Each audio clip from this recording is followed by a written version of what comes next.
Hai guys, Assalamualaikum warahmatullahi wabarakatuh.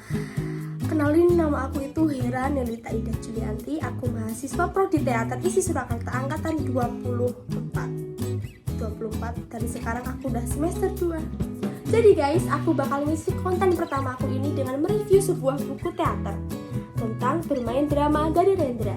Buku ini tuh berisi tentang pengetahuan teater, terdiri dari 88 halaman dan 18 bab. Cukup banyak ya, jadi kita langsung saja. Oke guys, kita langsung aja ke bab 1 nih ya, dengan judul pemain dan teknik bermain drama. Yang pertama itu ada teknik unik, adalah timbulnya dari pribadi seorang seniman. Tetapi jika teknik itu sudah banyak digunakan oleh khalayak umum, berarti itu namanya bukan teknik unik dari suatu seniman tersebut. Yang kedua itu ada teknik umum. Sifat dasarnya itu disusun emang untuk dipelajari oleh calon seniman, bahkan untuk seniman itu sendiri. Oke, selanjutnya itu teknik dipelajari untuk dilupakan. Di atas panggung kita sudah harus menggunakan penghayatan, tidak menghafal lagi. Bab kedua yang berjudul teknik muncul. Sebagai aktor itu harus memberi jeda 2-3 detik untuk penonton itu bisa mengambil kesan ataupun menangkap sebuah watak lakon tersebut. Kita lanjut ke bab 3 dengan judul teknik memberi isi. Selain berdialog, anggota tubuh dan raut wajah kita dapat mewakili juga untuk memberi isi, untuk mengungkapkan sebuah perasaan ataupun pikiran di sebuah pertunjukan teater. Teknik pengembangan ini mengajarkan bagaimana cara kita menaikkan ataupun menurunkan nada bicara dengan baik, cepat lambatnya tempo berbicara, mimik wajah, gerak tubuh, dan yang berhubungan dengan aktor. Teknik membina puncak-puncak. Di sini ada 5 teknik menahan. Yang pertama, menahan intensitas emosi. Yang kedua, menahan reaksi terhadap perkembangan alur. Yang ketiga, teknik gabungan. Saat kita berdialog menggunakan nada tinggi, maka gerakan tubuh kita harus ditahan. Dan sebaliknya. Yang keempat, permainan bersama. Jika lawan kita menggunakan nada tinggi saat berdialog, maka kita harus lebih rendah dari dia. Dan sebaliknya hingga klimaks. Yang kelima, penempatan pemain. Pemain di belakang harus lebih kuat posisinya daripada yang di depan panggung saat berhadapan. Di sini sangat membutuhkan kerjasama baik antara pemain dan sutradara. Teknik timing. Jeda itu sangat penting, walaupun hal sepele ini bisa menentukan bagaimana kelanjutan sebuah pertunjukan itu. Karena kita salah sedikit saja dalam menggunakan jeda akan menghancurkan seluruh pertunjukan teater tersebut. Bab 7 dengan judul takaran di dalam pemeranan. Di sini diajarkan bahwa setiap aktor ataupun pemain itu harus bisa mengatur emosi, harus bisa menakar gerakan, teknik menonjolkan. Di sini pemain harus bisa menafsirkan bagian mana saja nih yang mau ditonjolkan dan harus tepat tempo, nada, dinamikanya. Untuk menyempurnakan penonjolan itu harus dibantu oleh gerakan tubuh, tidak cukup dengan dialog saja ataupun dengan bicara saja. Terlalu banyak penjelasan di dalamnya. Ini membahas tentang bagaimana jika permainan drama itu terlalu jelas akan membosankan ataupun menyinggung perasaan penonton, karena di sini penonton tidak diberi ruang ataupun celah untuk berimajinasi di saat menonton pertunjukan tersebut. Dan yang kedua itu, jika permainan terlalu banyak variasi itu akan memuakkan ataupun memualkan, karena melemahkan isinya ataupun makna yang sudah disampaikan di dalam naskah yang ditampilkan. Tempo permainan. Di sini dijelaskan bahwa tempo itu jangan terlalu lambat karena akan membuat bosan pertunjukan, dan juga jangan terlalu cepat karena akan membuat pertunjukan itu kering, karena di dalamnya tidak ada ruang untuk berimajinasi bagi penonton.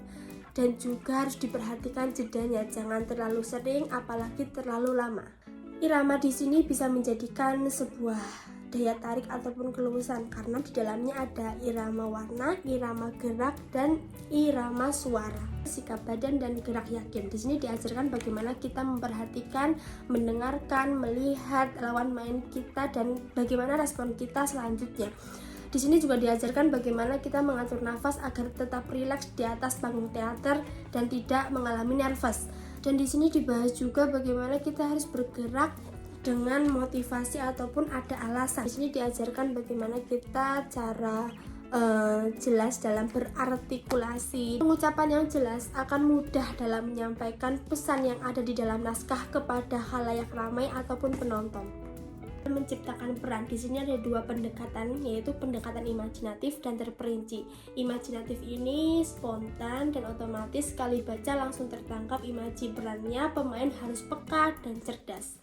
Yang kedua itu ada pendekatan terperinci, mengumpulkan keterangan-keterangan mengenai peran itu, meneliti dan menguraikan lalu menyimpulkan bagaimana peran itu tercipta. Keragaman. Di sini dibahas bahwa pertunjukan sandiwara adalah sebuah karya bersama-sama. Dan di sini juga ada 4 sumber gaya, yaitu pertama permainan bintang sebagai sumber gaya, 2 penulisan naskah sebagai sumber gaya, 3 lingkungan cerita sebagai sumber gaya, dan 4 sutradara sebagai sumber gaya. Kita lanjut ke bab 16 dengan judul menanggapi dan mendengar. Tanggapan yang wajar terasa tepat adalah tanggapan yang spontan. Tanggapan sejati adalah penghayatan peran dan munculnya cerita. Suksesnya pertunjukan itu dipatoki oleh cara kita sebagai aktor bagaimana menanggapi lawan main kita. Kita lanjut ke bab 17 dengan judul permainan yang kaya dari segi tekniknya.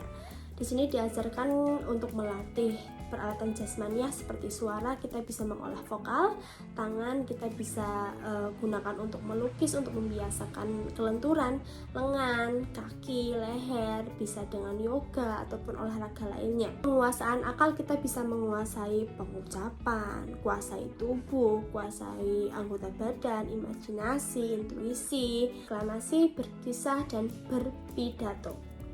Kita harus memperhatikan teknik suara, sikap jasmani, dan cara penyampaiannya karena ada tujuannya, yaitu cara menyampaikan isi perasaan ini ataupun buah pikiran kepada hadirin dengan lisan harus menarik. Maaf teman-teman, ternyata ada bab 19 karena tadi aku di awal bilangnya sampai bab 18, ternyata ini ada bab 19 dengan judul pemain dan sutradara. Di dalamnya ini dibahas tentang teknik penempatan pemain dan pengaturan gerak. Jadi sutradara itu mengatur pemain dan pergerakan pemain ataupun aktor ini. Dan aktor adalah media sutradara untuk menyampaikan sebuah gagasan, ide, dan pesan dari sebuah naskah yang ia kerjakan. Oke, kita udah bahas buku ini sampai tuntas, sampai bab 19, dan kita sudah tahu bagaimana isinya, membahas tentang apa saja, dan banyak sekali pelajaran yang bisa kita ambil untuk kedepannya. Bukan hanya anak teater aja yang bisa belajar ini, tapi kita juga bisa mengambil pesan-pesan di dalam ini untuk kehidupan sehari-hari kita. Oke, mohon maaf kalau banyak salah kata ataupun salah penyampaian. Sekian, terima kasih, bye-bye. Selamat bertemu di konten selanjutnya. Bye bye.